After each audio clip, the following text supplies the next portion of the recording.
This is the DNVR Broncos pregame show presented by Coors Light. Oh, wow. That sounds so good. That was so perfect. Good. It did. That sounds so good. Get Coors Light delivered straight to your door with Instacart by going to CoorsLight.com/DNVR. Celebrate responsibly. Coors Brewing Company, Golden, Colorado. Oh, there's one. In case you never see a Coors Light before. There it is. Big day today. Big day, man. Chiefs are in town. Yeah, make some noise if you hate the Kansas City Chiefs with every fiber of your being. Me too. Can we hear more from Broncos country? What? I can hear you. Broncos country, what's up? There we go. Let's go. It's so fun though, because like driving through Denver on the way here, so it's like 95% Broncos fans. I was a little bit scared that there'd be like these pockets of Chiefs fans, and you just see like one Travis Kelce jersey, and it's like, oh, that guy's such a loser. That guy, so he has no idea. He's got like 3 years left, and then it's all over for those guys. I think it all starts today. I think today's the day the Broncos got a chance to just put a dagger in them, go to 9-2, and I couldn't be more excited. Wow. Good. Nice. I love this couldn't feeling, be more excited. man. I love this feeling of playing a game that, like, you wake up, you realize it's game day, butterflies hit.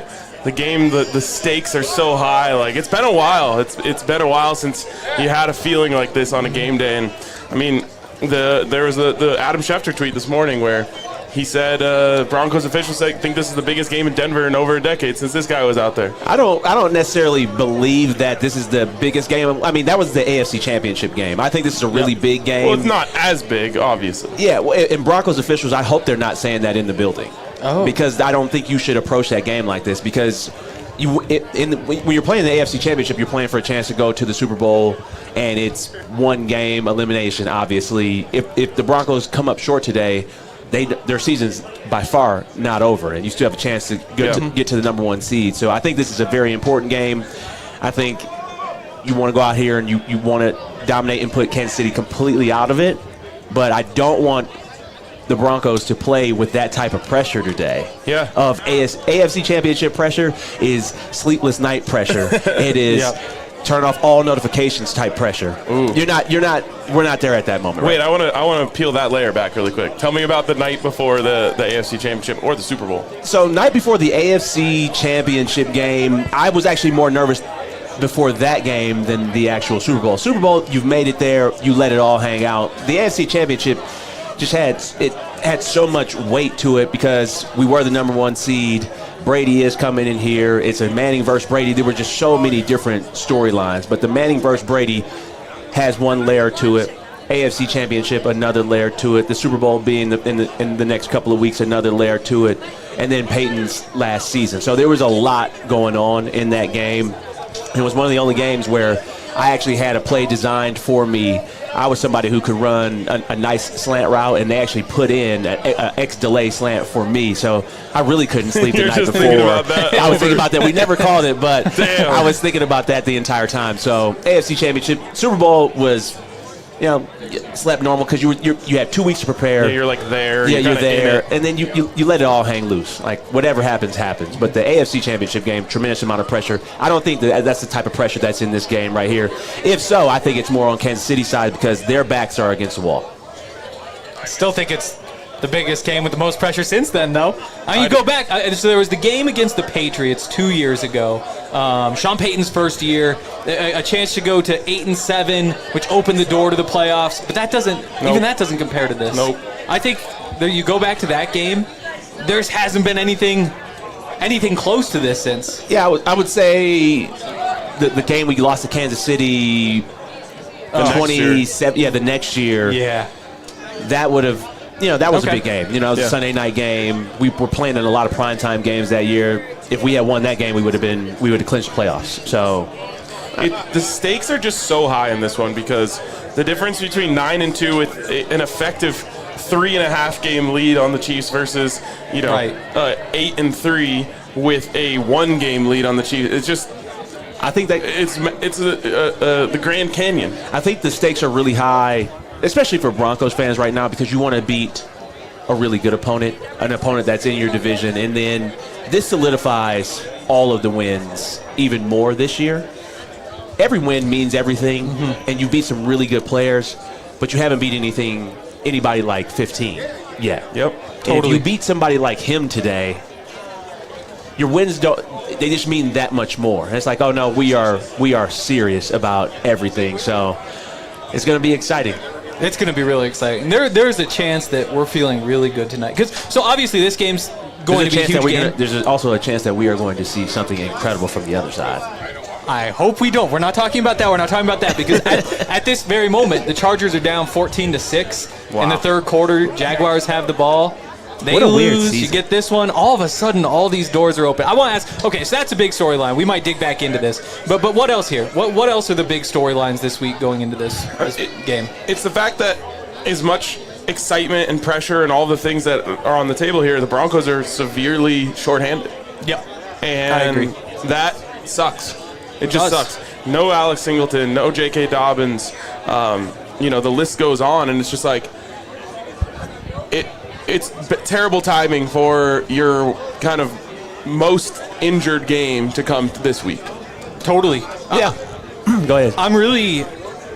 I'm curious what this defense looks like without Pat Surtain against the Chiefs, because we've seen them play other teams without Pat recently. Obviously, Vance Joseph has had a bunch of success scheming things up against this Chiefs offense with Mahomes and Andy Reid. Everything changes when you don't have Pat, though. When you have that number one corner who allows you to just go man across the board with these guys and rush more, add more guys into the rush lanes, allow the pocket to kind of collapse a bit. Things change when you don't have a Pat Surtain, and I wonder whether the Broncos kind of cling to the same strategy that they've had, where they say, hey, we're going to man up and we're going to rush the quarterback, or do they have to say, we've got to play a little bit differently because we can't afford to put three of these corners out there against three of their receivers and expect it to work out, play in, play out. Do you know who's in the Bills secondary? Bills secondary. So they've got that corner, Christian Benford is their top guy. They've got in the slot Teron Johnson. Anybody notable? Nobody notable. Yeah. And no, it's not big names. Look at all the way they put pressure on Patrick Mahomes, and he had his lowest completion percentage in his career. So I think Vance continues to pressure today. I don't think Vance is out here playing or coaching not to lose this game. He is coaching to win this game. I think they will pressure. I don't think anything changes. The best thing about the Broncos being the number one defense is the fact that they have all this depth. Number one, prayers to Alex Singleton, and thank God they caught it early. Yep. But you're going to miss him today. You're going to miss him flying around. But you have Dre Greenlaw there and Justin Strnad and people who have played. And Justin Strnad has played a tremendous amount of snaps this year. I think you continue to pressure. I think you play man. You stick to what you're doing. You stick to what you've been doing.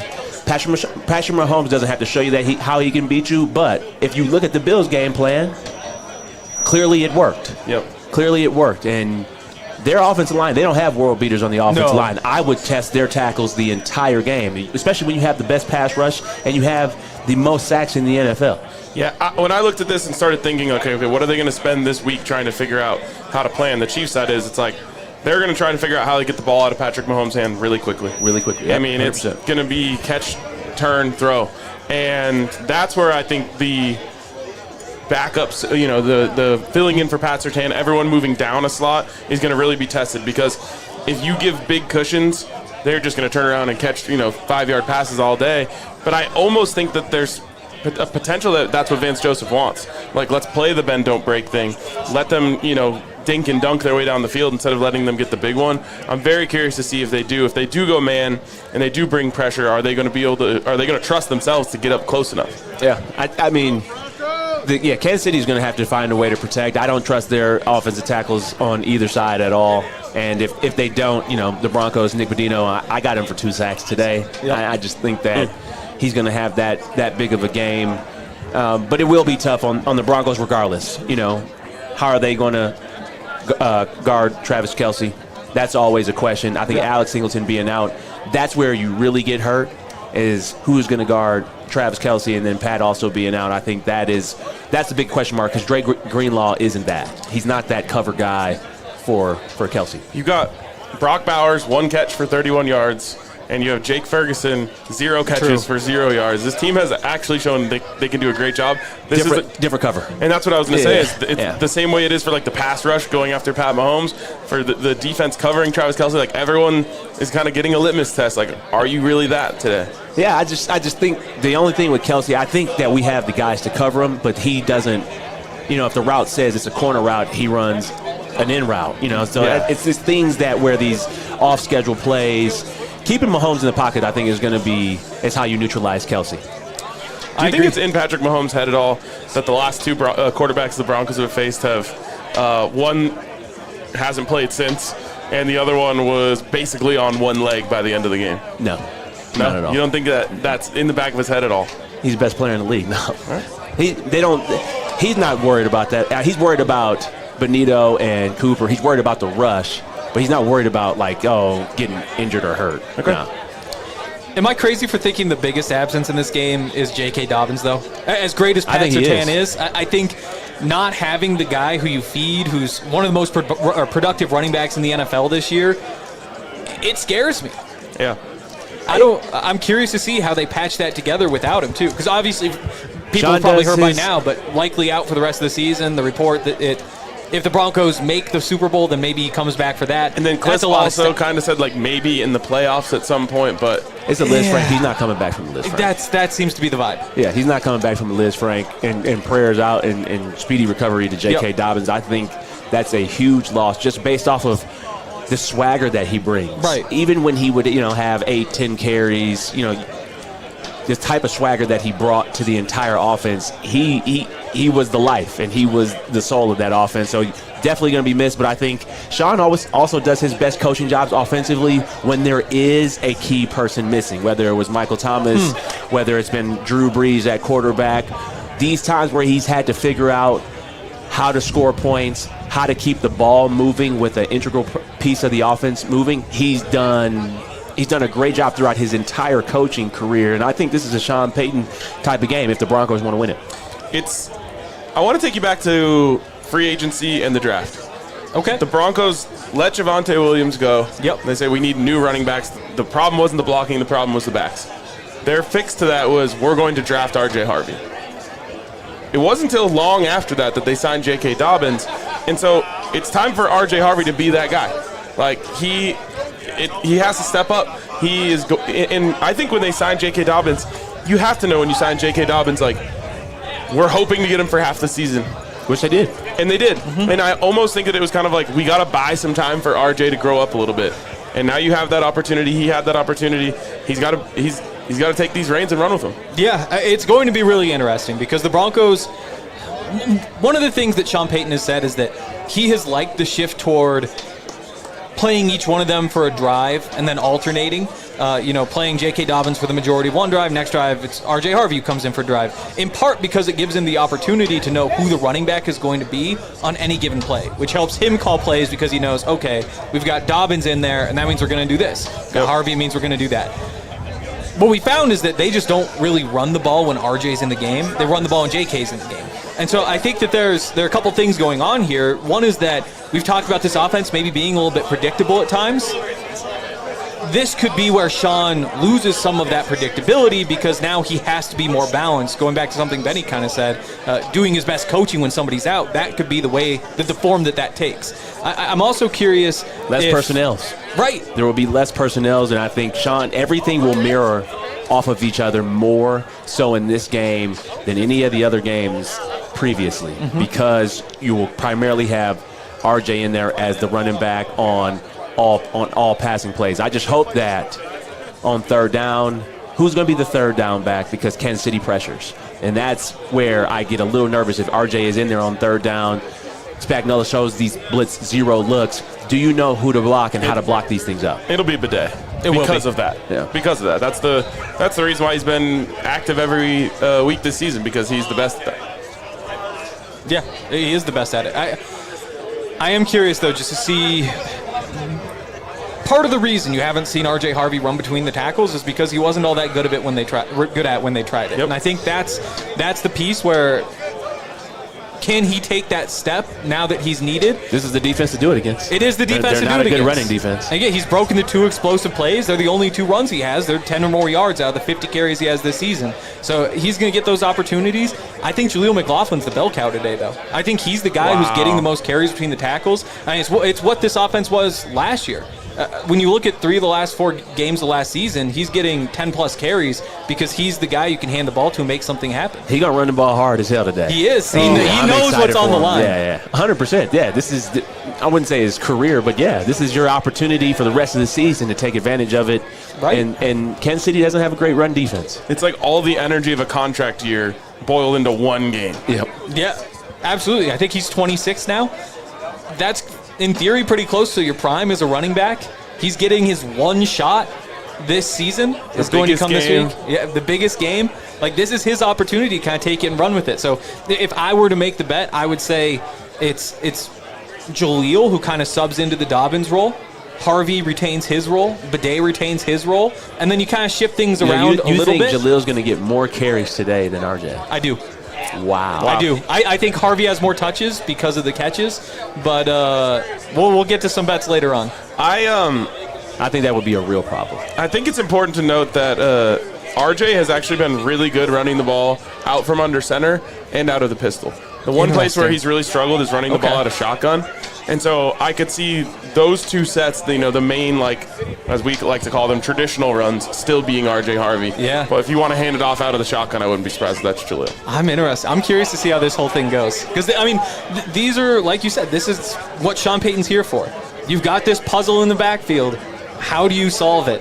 And it's going to be a lot of fun to watch. Any other big storylines today? Yeah, this is a Sean versus Andy Reid type of game. True. This is, you got the most coaching and head coaching experience in this division, and Andy Reid's 22-4 coming off the bye or whatever. 21-4 coming off the bye. Patrick Mahomes, 2 losses against AFC West opponents on the road or something like that. All these incredible, crazy stats. All right, Sean. Let's go. You make $20 million a year, bro. Yes. You're making $20 million. He's taking this one personally. 100%. He better. You're going to see a double pass or a reverse, or there is going to be a flea flick or something along those lines today. Well, not only that, you're going to see something out of Sean, but you also know you're going to see out of Andy Reid. The funky formations, the trick formations, trick plays. They're doing like their back is against the wall too. Yeah. So you're going to see Andy Reid's best coaching job. Their back is against the wall. This is a must-win for them. Yeah, totally. I want to dig into the must-win for them a little bit more. First, though, want to give a shout-out to our friends over at Bet365. I mentioned I've got so many bets going today. All the bets with Bet365. I had my wisdom teeth out on Monday. Yeah.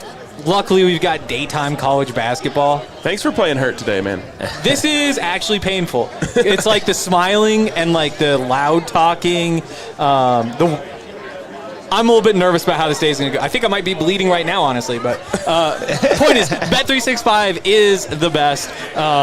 We've got all the bets over there. They've got all the bonuses, all the boosts, the deposit bonuses. Right now, if you want to sign up, you can do that by going over to Bet365, using the code DNVR365. Deposit $10, place a bet for $5, get $200 in bonus bets. Must be 21 or older, physically located in Colorado. Please gamble responsibly. If you're somebody who has a gambling problem, wants help, call or text 1-800-GAMBLER.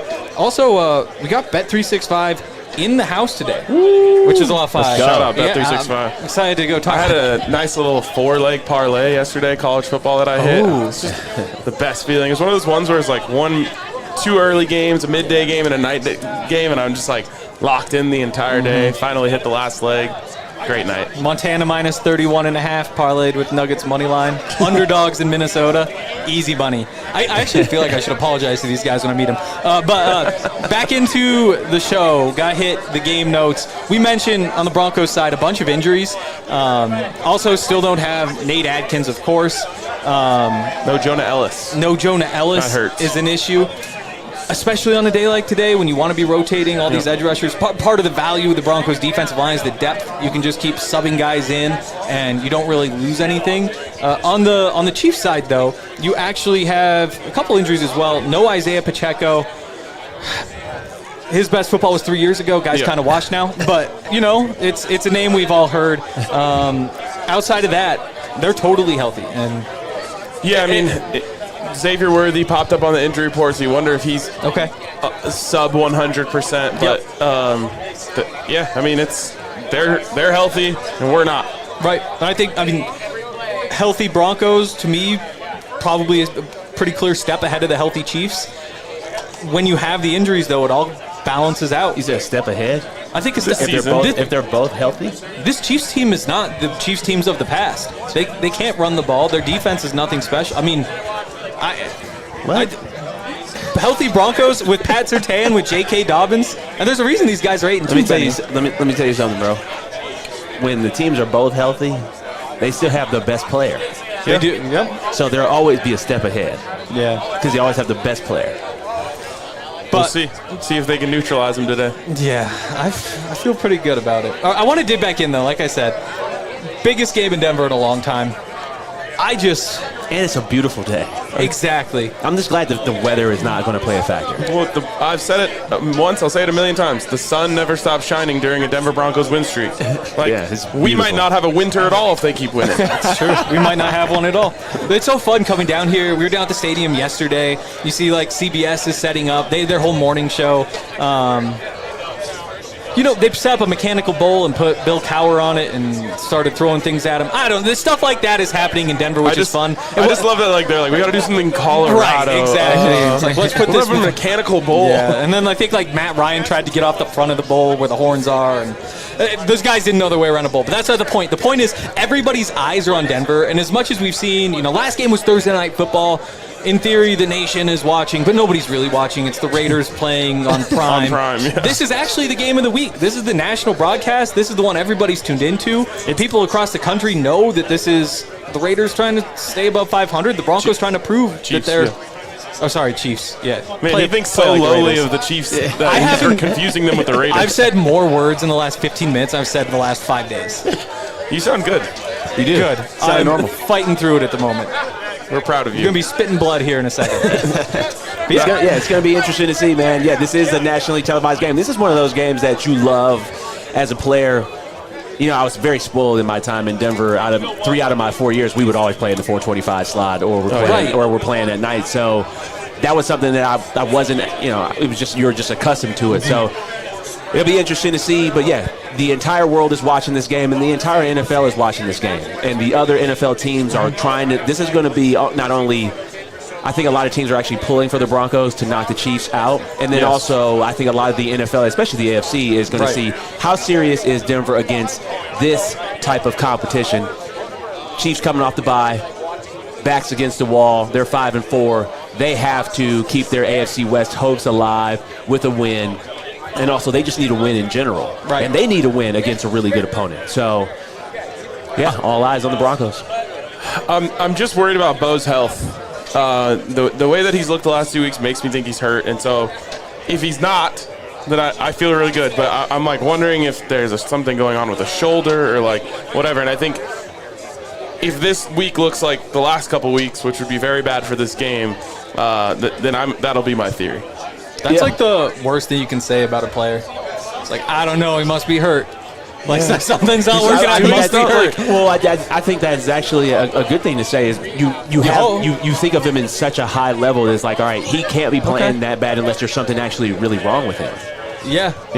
Yeah, we were talking about this in the office the other day with Brandon. He brought up Baker Mayfield. His second year with the Browns, he has a shoulder injury. Doesn't look the same. They decided to just go, move away from him, and then he gets back to who he is. A couple years later. Now look what he's doing. There's just these guys are under so much pressure to play through everything, and no one gives you a break for playing worse when you're not healthy. And so I hope he goes out there and looks like he did in week 1, and we don't have to worry about it. But it's on my mind. You can't talk about the injury because other teams are going to be. If it's his shoulder, they're going to be targeting that. Yes, that's why Sean would know. We didn't find out that. We didn't find out that Bo had the broken bone in his back until after the season last year. They played through since November. Yeah. So I hope 10 days rest was all he needed, and now he's back to normal. But I'm watching out for that. Yeah. I think key of the game is running the ball or throwing the ball. For the Broncos. They should. You got to run. Yeah. You have to be able to establish a run because you can keep Patrick Mahomes off the field if you establish a run. You should have long drives throughout this game. They cannot stop they cannot stop the run at all. They are built to rush the pass, and that's primarily what these guys want to do up front. Run the ball, keep Patrick Mahomes on the sideline, have long, extended drives, and every possession should end in a kick, whether it's a punt, field goal, or an extra point. That is the most. Do not turn the ball over against these guys. Do not force things into coverage. If it doesn't look good, throw the ball out of bounds, because if you limit their possessions, you can win this game. But if I would set the over-under at 4.5 Bo Nix carries, would you take the over? I think so. I would too. In this game. I kind of wonder if their strategy is like make him throw the ball, just build a top pocket, make Bo throw the ball. But I'd still take the over. Yeah, and I think there's going to be a lot of design runs for Bo. And I talked about this on the pod this week. If you go back and watch why James Cook absolutely shredded the Chiefs defense, it's because they're honoring Josh Allen.